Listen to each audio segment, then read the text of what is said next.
Hello, welcome. My name's John Burgess and I'm from the Forestry Commission and I'm here to talk to you today about woodland carbon. So hopefully you already know some of the benefits of trees. They provide shade and shelter. They reduce soil erosion. Planted shelter belts here, reducing wind-borne soil erosion and the action of the roots binding the soil and stopping the surface water erosion. Animals preferentially browse. They seem to pick up on the micronutrients that are drawn from deep into the soil. But while they're doing this, they're also creating products that you can sell. And they create two marketable products. And that's what I'm going to be talking to you in more depth about today. The first of which is timber. Timber is a fantastic, sustainable resource. By using it, we're taking the carbon in these and locking it up for a generation. There's a variety of uses. When trees are small, it's fencing. As they grow, pallet wood. And when the trees are very large, they become saw logs, which we can use for house building. The UK imports 80% of its timber needs. And that demand has driven UK timber prices up, currently as high as we've ever known them. But it also locks up carbon, which is absolutely fantastic in this climate emergency that we're currently in. So hopefully some of you will think about planting trees and selling the timber, but also gaining the carbon credits. Now, it's a long-term crop, and to really understand this, we have to know how fast the trees will grow and therefore how much carbon they will lock up. So, how fast will trees grow? Well, fortunately, we've got hundreds of years worth of science, thanks to our colleagues in forest research, who have drawn together this publicly available website where you can just identify your site and it will predict for you the levels of rainfall, the exposure to wind, all the things that impact on tree growth. You will need to know your site because you will be asked to input the amount of soil moisture and the soil fertility, obviously the most critical factors for any crop growth. Once you do that, and I've taken a sample site here at Cookworthy in North Devon, you are given back a table of numbers. Now don't worry, there's a lot of numbers. The only one that's really important to us is this column, which is YC at the top there, yield class. That's the cubic meters of timber per hectare per year. So that's telling us how much timber is growing on that site. And it ranges from 2 for some of the slowest growing species up to potentially 30 for some of the fastest growing species on the best sites. So that's a tree growing at today's climate. Now, I did say that timber is a very long-term crop and the trees we plant today could still be growing in 100 years. Now we're living in a climate emergency with a changing climate, and we need to know that that crop will still be healthy in 50 years, in 100 years time. But also critically, that it will still be actively locking up carbon in the decades to come. Now, here I've taken a screenshot of the same site and also just turned it to the color-coded option, which I think is a little bit more user-friendly. Darkest green dots are the most vigorously growing that species can attain, and then it ranges down through to red, which is where you would not want to plant that species. There are plenty more species that just don't fit on one screenshot. So the numbers here range from 21, yield class 21 for giant redwood, down to 5 for the oaks. So this is in today's climate. Everything is pretty healthy as you'd expect in North Devon. But the climate modelling can be rolled forward 60 years. 60 years is sort of one crop rotation. And we suddenly see that due to the changing climate, it's looking a lot less favourable for many species. And this is something we really need to consider in forestry, because when we plant trees, it is a long-term game. I've zoomed in here on some of the native species. And what's really quite worrying is that some of the most common native species that we see today are not predicted to be viable trees in the future. And that's a really sobering thought. So downy birch, it's getting the red dots to show that it's going to struggle. It's going to become a niche species. It's going to be surviving in sheltered river valleys or maybe cooler north-facing slopes. Beech, a real factor in the landscape around where I live on Exmoor, it's not going to be viable. Ash, well, it looks like it could remain healthy if it survives ash dieback, which is, no betting man would put their money on that. Fortunately, oak does look like it will still have a place in our landscape, but who would want to plant a forestry monoculture? Because that's just not healthy. So what I would advise for anyone today who is looking at planting a native woodland is think long term.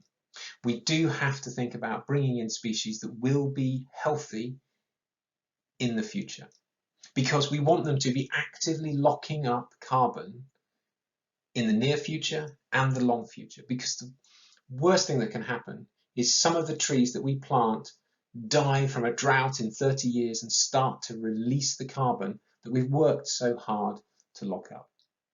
We can get around that by planting a very mixed, diverse forest where the trees can support each other. And that might start meaning to include non-natives, exotic conifers that just we don't really consider today, but that will become, will have to become a feature of the landscape.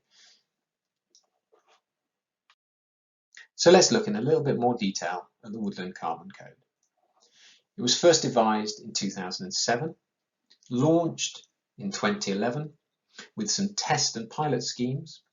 It's been revised and refined, and version 2 was launched in 2018. We've had 10 years of testing. It is now a robust, trusted system.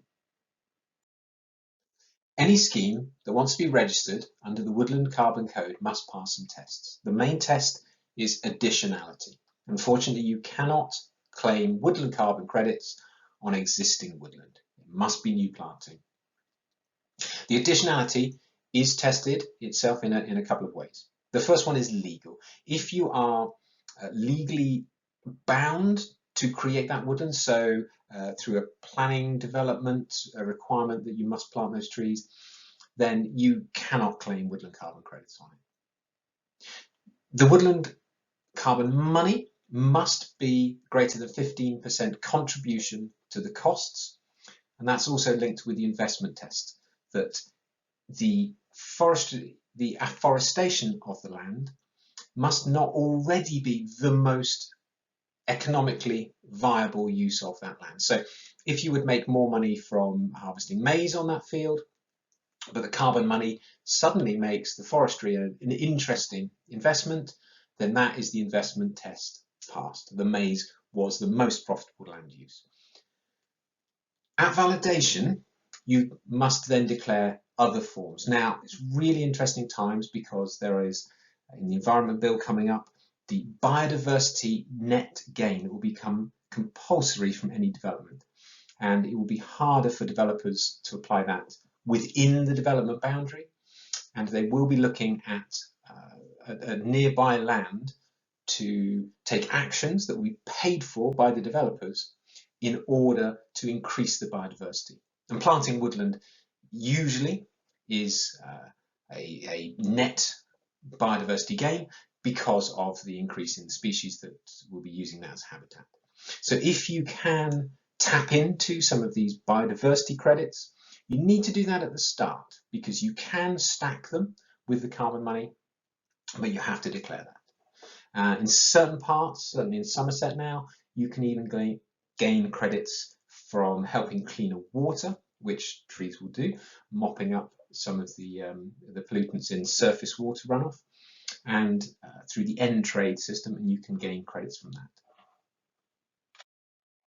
So a scheme itself must be registered before you plant. Once you plant, you move into the implementation phase. And that's where you'll know what tree species you're planting, you'll know what site you're planting on, you'll know how much of that site you're planting and how many trees, and therefore you'll be able to calculate how much carbon that this scheme should lock up. Once the trees are in the ground, you will be independently validated, audited. Someone will come around, check that the trees are there, check they're healthy, check that the number of trees that you've said that there are actually growing. Monitored for the first couple of years until the point where you can gain the first units. These are called pending units because it's a promise that the carbon will be locked up. At the 5th year, the anniversary of planting, you will be verified, independently audited for that, and you will obtain your certificate of a woodland carbon unit. So you will now have locked up carbon, and that will be re-audited every 10 years, so year 15 and year 25. Now you can sell both the pending units and the carbon units. The carbon units are actually trading at a slightly higher value because it's active carbon that has been locked up, when the pending units are a promise to do it. But once you have been validated, you can sell carbon units. Just a few words now about what a carbon unit is. It's actually a ton of carbon that's been locked up in a tree. The carbon credits are registered. There's a separate platform. It's an international platform that records the units, and that just avoids double counting, that two people claiming that they've done it. And a verifiable claim, you can go to the registry, you can see, if you're a purchaser of carbon units, where your trees are growing, and you could possibly even go and visit them. The registry itself acts like a Bank of England. It issues the units in the same way that the Bank of England issues pound coins. Landowners can then sell, assign, transfer the units, but the registry itself is not the marketplace. The sales, you can sell them directly, you can sell them through an agent, and they're tradable. So you could potentially be buying and selling units depending on supply and demand, which will affect the price, and has done. Some other just quick notes. Natural regeneration, it's becoming quite fashionable at the moment, but if you're using it through woodland carbon credits, it does delay the start date because it's in some places quite unreliable. You don't know how many trees you're going to get, whereas by planting you can count the trees out. Group schemes. If you're a group of neighbours and you all plant a hectare each, well then you can share the costs of the scheme and get more of the rewards of the carbon money for yourself. But this project will start at the date of the last planting. So I said the scheme's been running for 10 years, and in that time we've locked up 10 million tonnes of carbon. Now bear in mind that that is over the lifetime of the scheme, so that's potentially 100 years of the scheme so far. But what's really interesting, of the 3 million units that have currently been issued, that's either the promissory notes or woodland carbon units in the early days, 2 million have already been sold. So what do the carbon credits look like when added to the costs of planting and the grants? Now, this slide is already out of date because the grants are changing. So please bear that in mind. So the blue line at the bottom is the costs of planting trees. There's a net cost in the early days. But then once you start harvesting the timber, the income goes up. So planting trees without any grant aid can be expensive. If you're grant aided, hopefully the cost to plant the trees will be covered. And that's where the grants have changed, and there is no now net cost for planting. So you start at zero from day one. As you harvest the timber, you gain income. But really it's showing that you don't start harvesting the timber until year 15, and then you're into the money. Now carbon credits change that. There is a massive uplift when you start selling the carbon. And I'll show you in the next slide why it doesn't kick in till year 10. But once you start selling the carbon, hopefully you can be convinced that it is a very economic choice for the land once you stack it up with the grants. So on these next two slides, I'll just compare two crops that I've run through the software that calculates how fast the trees will grow. Now, I would not advocate you plant a monoculture, but for the ease of these graphs, I have just assumed we have 100% Sitka spruce. The next slide will be 100% oak. Now, the first validation of units is in year 5. These are real woodland carbon units added to the scheme that you can sell. The early days of the project, you are offsetting the carbon costs of the tree. So that's the costs in the nursery, the costs of the planting, the carbon costs of establishing the trees. So in year 5, you're actually not really seeing a huge number. But from year 15 on, you can see that the units are coming in thick and fast. As the trees grow faster, the amount of carbon they lock up increases, but then the numbers gradually decrease as the trees age and mature, and the carbon cycle is in balance. The total of this scheme, which is 10 hectares of a pure spruce monoculture, which again I just would not advocate you actually plant, you've locked up nearly over 9,000 tons of carbon. So let's have a look at the oak on the next slide. Well, as we know, oak are slower growing. Here they're yield class 6 as opposed to yield class 22. The total of this scheme locks up nearly 6,000 units. But really interestingly, the main bulk of the units don't start to come until year 25. That's just because oak is slower growing. But what you will notice is they don't tail off quite as quickly because oaks don't reach maturity until they are nearly 100 years old, as opposed to the spruce, which does about 50. So that just hopefully shows you how we calculate carbon, how we calculate the carbon units. It proves that the units themselves are selling. The average sale price of a carbon unit at the moment is just under £20. So you could factor that into the calculations and you can decide for yourselves whether that is a viable economic choice for you, as well as, remember that first slide with the animals sheltering under the tree would just be better on the farm. So if you have any more questions, don't hesitate to contact us in the Forestry Commission, and I'll be available for questions when we meet virtually at the conference. Look forward to your questions then. Take care.